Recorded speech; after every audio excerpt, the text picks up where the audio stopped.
The alarm blared through the control room, its harsh sound making everyone freeze.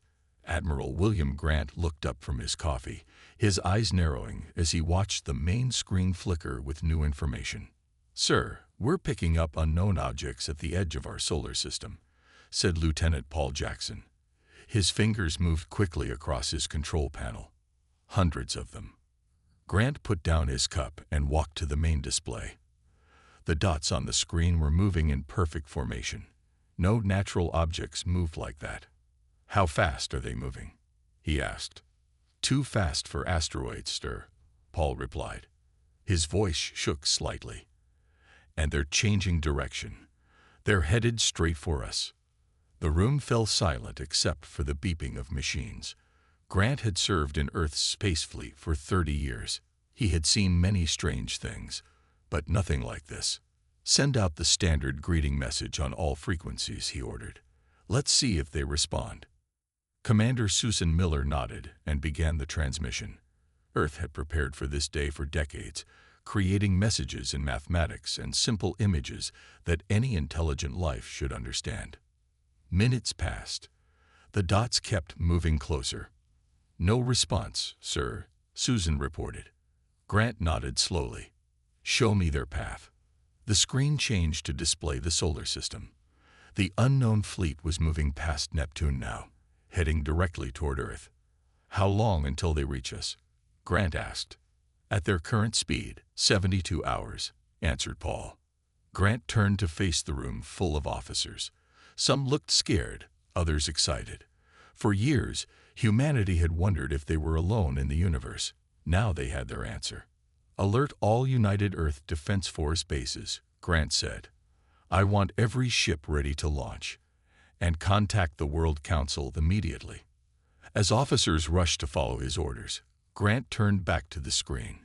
He had always believed this day would come. Humanity had spread to Mars and built bases on the moon. They had sent ships to explore the outer planets. It was only a matter of time before they met someone else. But he had hoped for a peaceful meeting. "Sir, I'm detecting energy readings from the fleet," Susan reported. Her face had gone pale. "They're powering up something big." "Weapons?" Grant asked quietly. "I think so, sir. The energy signature doesn't match anything we've seen before." Grant took a deep breath. "Send another message. Make it clear we are peaceful, but will defend ourselves if necessary." In the next hour, bases around Earth buzzed with activity. Pilots ran to their ships. Scientists gathered to analyze the data from the approaching fleet.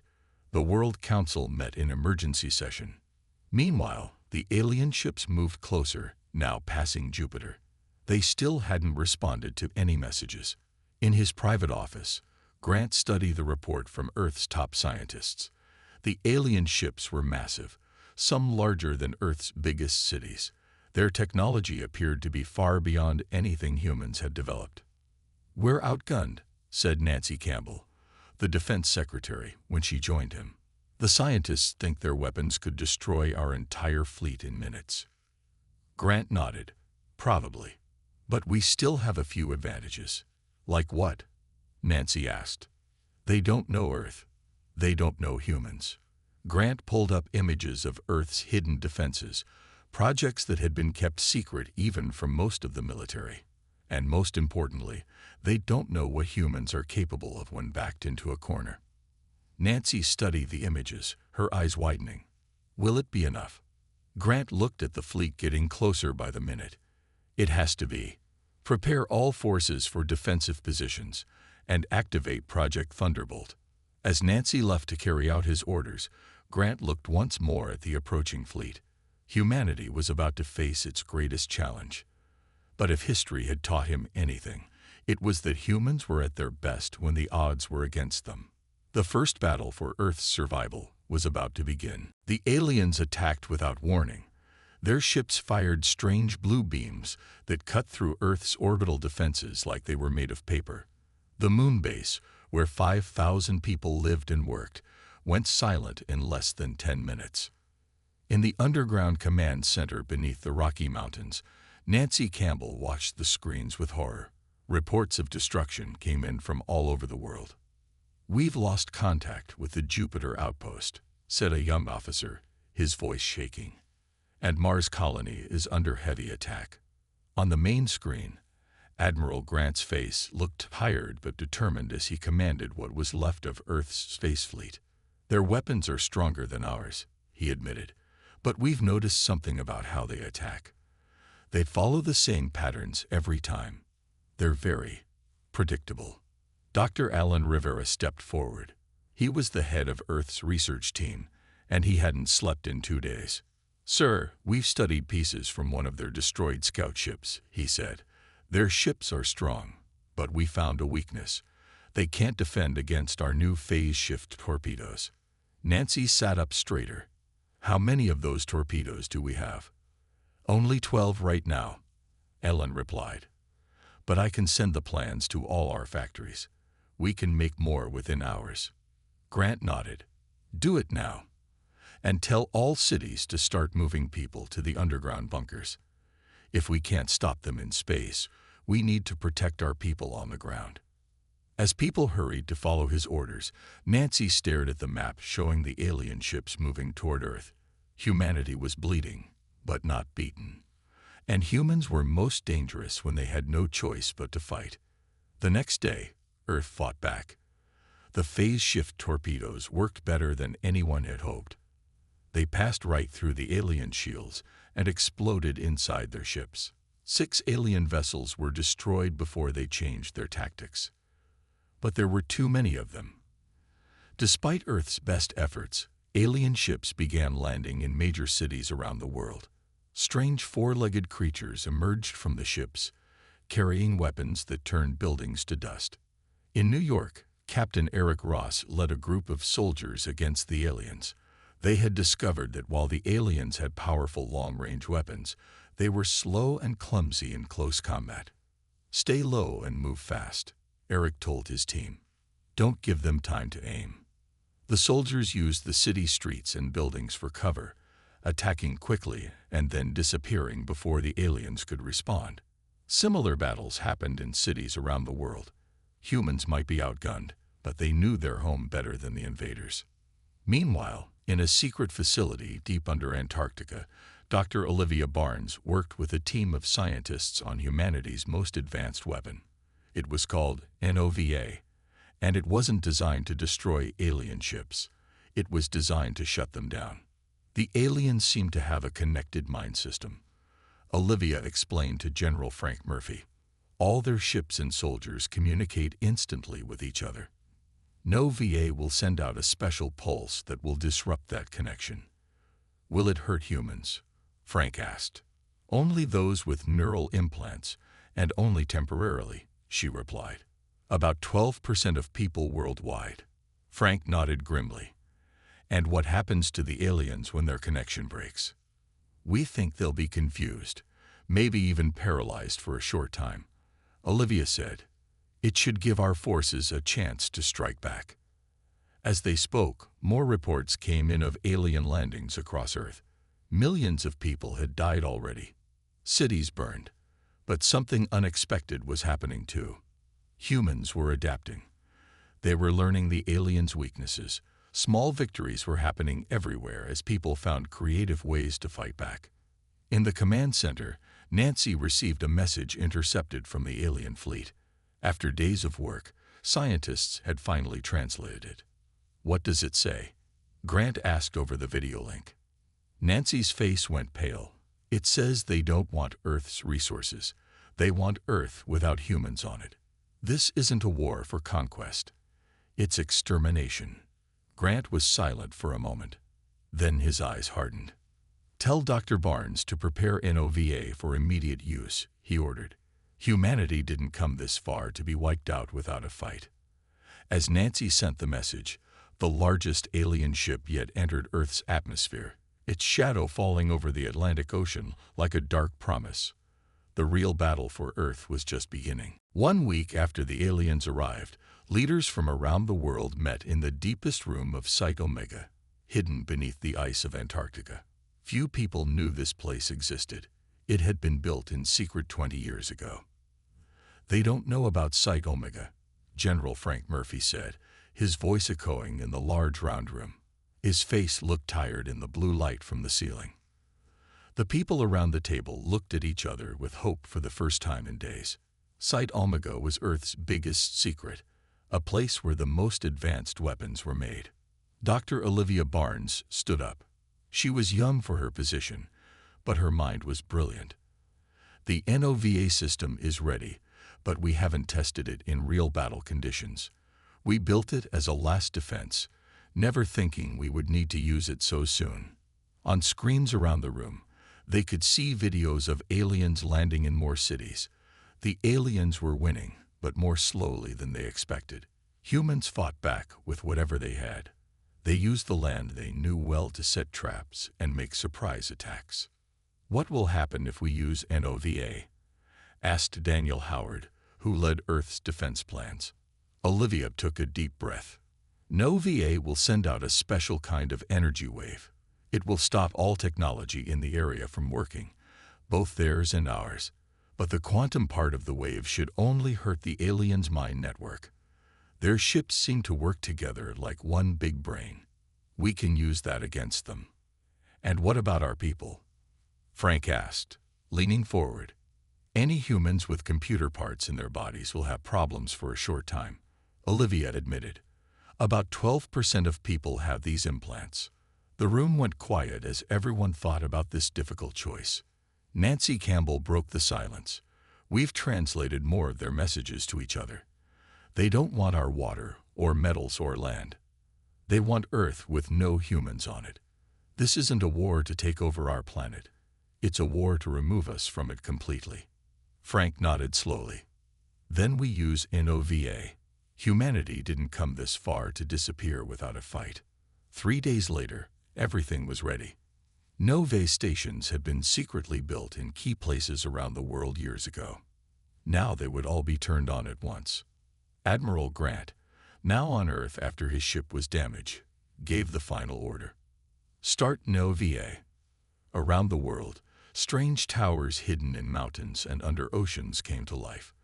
They sent out invisible waves that spread across the planet. For a moment, nothing seemed to happen. Then, all at once, every piece of technology stopped working. Cars stopped in streets. Lights went out. Phones died. But the real effect was on the aliens. Their ships suddenly lost control. Some crashed into the ground. Others floated without direction. The alien soldiers fell to the ground, making strange sounds of pain as their connected minds were torn apart. The NOVA effect lasted only 20 minutes.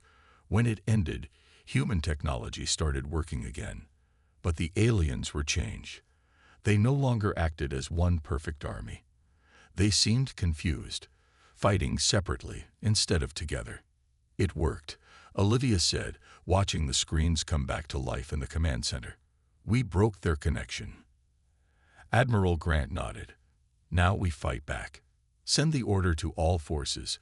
Attack while they're confused." Around the world, humans who had been hiding came out to fight. They took alien weapons and used them against their owners. They captured damaged alien ships. For the first time, Earth was winning battles. In New York, Captain Eric Ross led soldiers to take back the city center. In London, resistance fighters captured an alien communication tower. In Tokyo, engineers figured out how to use alien technology to power their own weapons. As the sun set that day, Admiral Grant stood at the window of the command center, watching humans reclaim their world street by street, building by building. "They thought we would be easy to defeat," he said quietly. They were wrong. The tide of the war was turning. Humanity had found its hidden advantage, and now Earth's retaliation was just beginning. 3 months after the aliens first arrived, Earth had changed completely. Cities were broken. Forests were burned. Oceans were filled with the wreckage of ships, both human and alien. The aliens, now called the Vex by humans, still controlled many big cities, but they struggled to hold areas outside the cities. Every day, their control grew weaker. In the thick forests of what was once northern Michigan, Lisa Reeves led a small group through the trees, moving quietly to avoid Vex patrols. Before the invasion, Lisa had been a park ranger. Now her knowledge of the land made her a perfect leader for the resistance.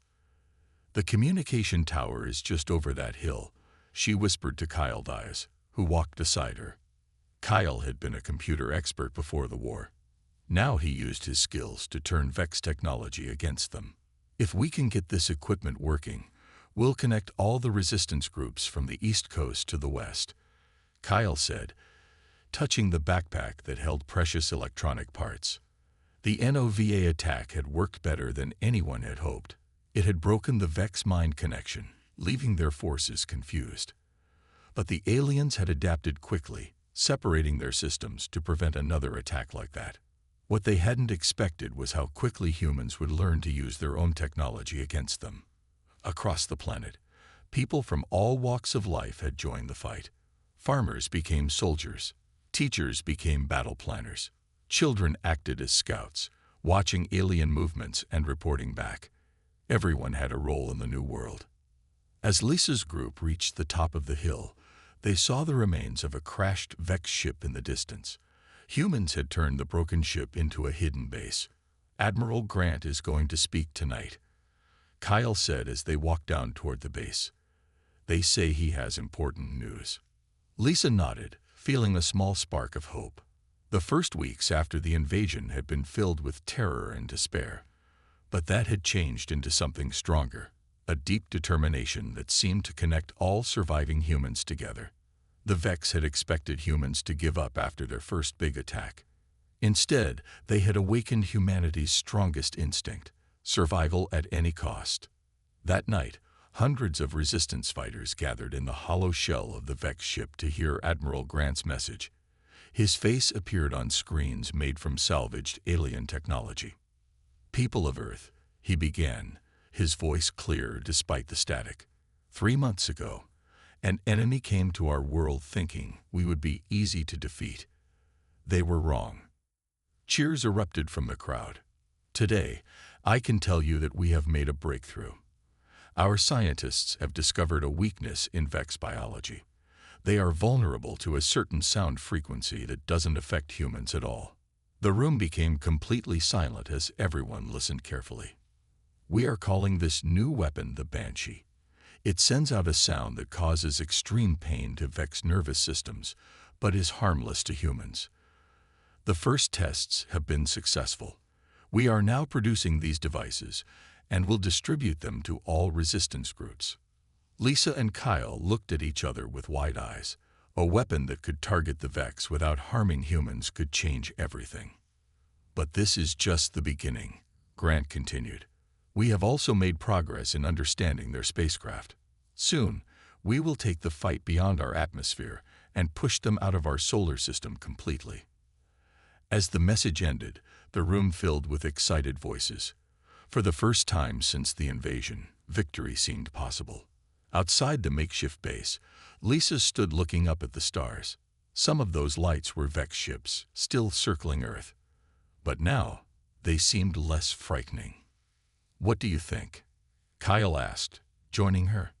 "I think they made a big mistake attacking Earth," Lisa replied.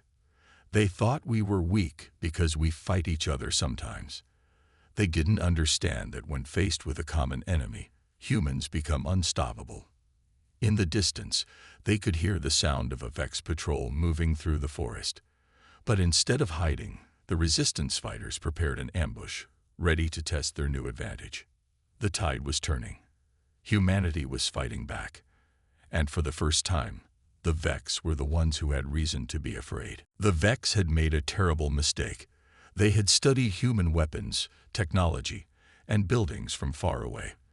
But they failed to understand the most important thing about humans: their spirit. They never saw the quality that had pushed humans from living in caves to exploring space. In a hidden lab beneath the ruins of Chicago, Dr. Ben Fletcher worked day and night with scientists from all over the world. They had captured Vex technology and made a surprising discovery. "Their bodies have a weakness," he explained to Admiral Grant during a secure call. "They feel extreme pain when they hear a specific sound. It's like their whole nervous system overloads. Grant leaned forward, his image flickering on the old screen. "Can we use this as a weapon?" "We already have," Ben replied, pointing to a small device behind him. "We call it the Banshee. It makes a sound that hurts the Vex, but humans can't even hear it. It only works at short distances right now, but we're working on making it reach farther." Across the ocean in the ruins of London, Colonel Maria Winters led the first real test of the Banshee against a Vex patrol. The effect was immediate. The aliens fell to the ground, their strange bodies shaking as if in terrible pain. "It works perfectly," she reported back. "Clean, effective, and we can use it over and over." Within weeks, resistance groups were making Banshee devices in hidden workshops around the world. For the first time since the war began, humans were winning most of their battles on the ground. In space, Earth's remaining ships, now improved with stolen Vex technology, launched attacks against the alien motherships.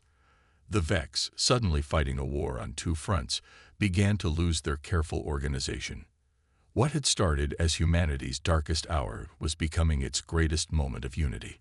Old enemies now fought side by side. Countries that had once pointed weapons at each other now shared resources and fighters. Earth fought not as separate nations, but as one species with one goal: survival. 6 months after the invasion began, humans had retaken most of Europe and large parts of North America and Asia. The Banshee weapons proved more effective than anyone had hoped.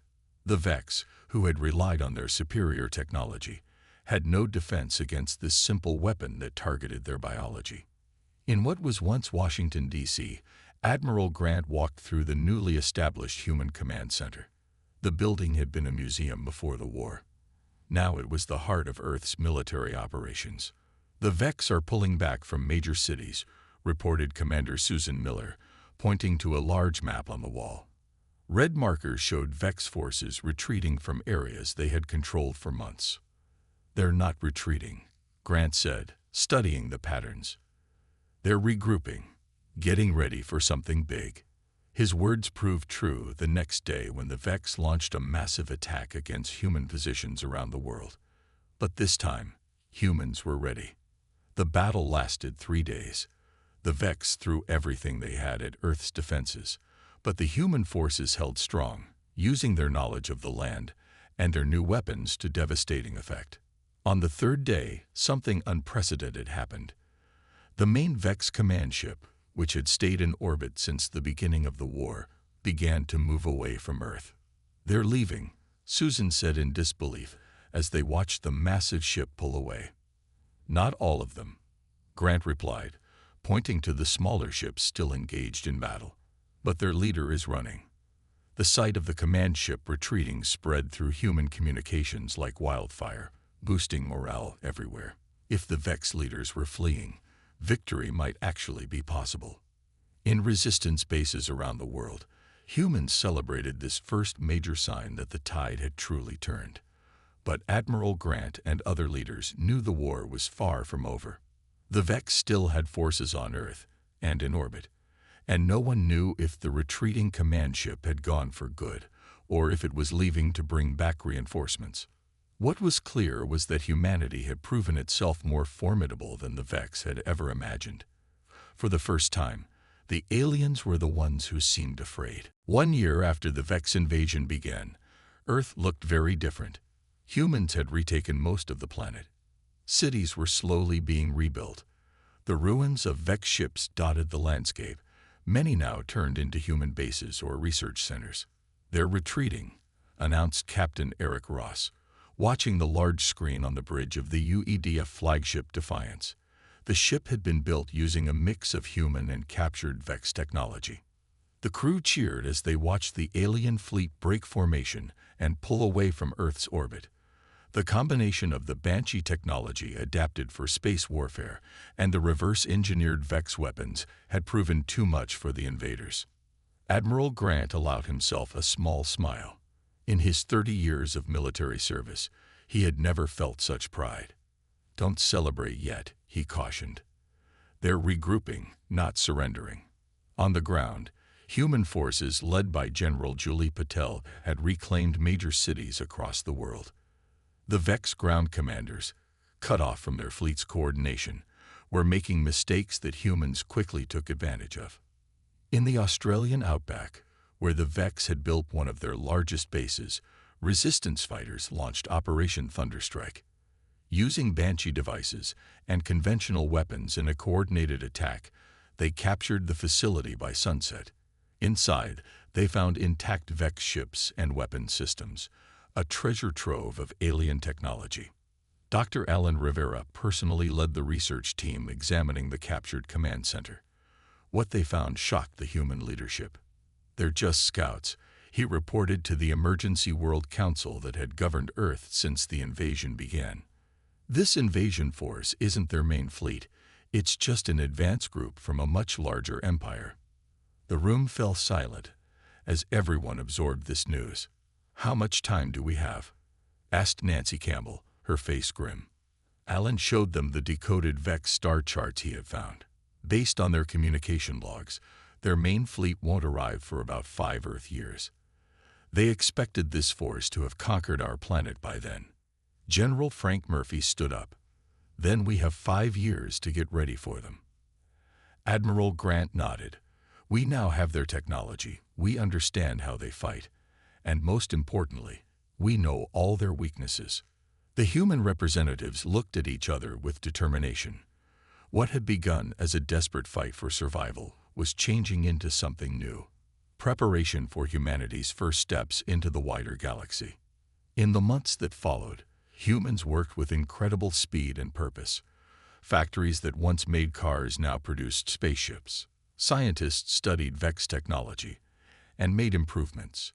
The United Earth Defense Force grew into the United Human Defense Force, with bases throughout the solar system. 1 year after discovering the Vex plans, Earth had changed in ways that would have seemed impossible before the invasion. Humans had established outposts on Mars, Venus, and several moons of Jupiter. The technological progress made by studying Vex systems had advanced human civilization by centuries. Admiral Grant, now Supreme Commander of the UHDF, stood on the bridge of the UHS Retribution, the largest and most powerful ship humans had ever built. Around it, hundreds of other vessels trained for the coming battle. Long-range sensors are detecting unusual activity at the edge of the solar system, reported Commander Susan Miller. Grant nodded calmly. "All ships, battle stations. Activate the Helios network." Across the solar system, massive energy platforms turned toward the predicted arrival point. Earth's greatest defensive achievement, a system that could focus the sun's energy into a weapon of unprecedented power. The first Vex scout ships appeared exactly where expected. Their arrival message echoed through human communication systems, a demand for immediate surrender. Admiral Grant's response was simple: humanity will never kneel again. As the human fleet moved to intercept the returning invaders, Grant looked at the faces of his crew. They were calm, confident, prepared. The Vex thought they were returning to finish a simple conquest. Instead, they were about to face a transformed humanity, united, technologically advanced, and ready for them. The real test of Earth's retaliation was about to begin. 5 years to the day after the first Vex ships appeared in the solar system, humanity was ready. Earth had changed in ways no one could have imagined before the invasion. The United Human Defense Force had bases throughout the solar system. The technology taken from the Vex had moved human progress forward by hundreds of years. Admiral Grant, now Supreme Commander of the UHDF, stood on the bridge of the UHS Retribution, a ship larger than anything humans had built before the war. Around it, a fleet of over 2,000 ships waited in formation.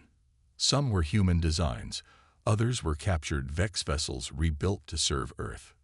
Long-range sensors are detecting wormhole formations at the expected coordinates, reported Commander Susan Miller. Grant nodded. "All ships, battle stations. Activate the Helios network." Across the solar system, massive energy platforms turned toward the predicted arrival point. This was Earth's greatest defensive achievement, a system capable of focusing the sun's energy into a weapon of extraordinary power. The first Vex motherships came through the wormhole. They were enormous, each one as big as a city, with thousands of smaller ships around them. Their arrival message played through human communication channels, a demand for Earth to surrender immediately. Admiral Grant's answer was simple: humanity will never kneel again. The battle that followed would later be known as the 7-Hour War. The Vex main fleet, expecting to find a conquered planet ready for colonization, instead found a unified, technologically advanced human civilization, prepared for their exact tactics and weaknesses. The Helios network fired first, a beam of concentrated solar energy to cut through the largest Vex mothership like it was made of paper. Human ships attacked next, using weapons based on Vex technology, but improved by human creativity. Banshee technology, now adapted for space warfare, disabled entire groups of enemy vessels. Earth's fighters, smaller and faster than anything the Vex had, flew between the massive alien ships, targeting their weak points with perfect accuracy. 3 hours into the battle, the Vex tried to send ships directly to Earth's surface, hoping to establish a ground presence. They were met by Earth's orbital defenses, a ring of satellites that created an impenetrable shield around the planet. By the 6th hour, half the Vex fleet had been destroyed or captured. The remaining ships began to retreat toward the wormhole. Admiral Grant gave the order: "Don't let them escape. We need to send a message." The human fleet pursued, capturing more Vex ships before they could flee. By the time the last Vex vessel retreated through the wormhole, humanity had captured enough of their technology to begin the next phase, taking the fight to Vex space. As victory celebrations erupted across Earth and its colonies, Admiral Grant and Nancy Campbell stood in the orbital command center, looking down at the blue planet that had almost been lost. "What now?" Nancy asked quietly. Grant pointed to the star map showing the location of the Vex homeworld. "Now we make sure they, and any other hostile species, understand one important truth about humanity. Which is, we will not start fights," Grant said, his eyes fixed on the distant stars, "but we will certainly finish them." In the years that followed, humanity spread throughout the galaxy. They eventually made peaceful contact with other civilizations who had also suffered under Vex aggression. The attempted invasion of Earth became known across the galaxy as the moment when a small species on a blue planet became a major force in the universe. Humanity had been tested by near extinction and emerged not just as survivors, but as protectors, making sure no species would ever again face destruction at the hands of conquerors. The galaxy learned an important lesson. In the vastness of space, there was no force more determined, more creative, or more powerful than humans with their backs against the wall. 100 years after the invasion, Earth had changed beyond recognition. Humans lived on hundreds of worlds. Their ships traveled between stars. They had formed alliances with dozens of peaceful species. And through it all, they remembered the lesson of the Vex War. Together, humanity was truly unstoppable.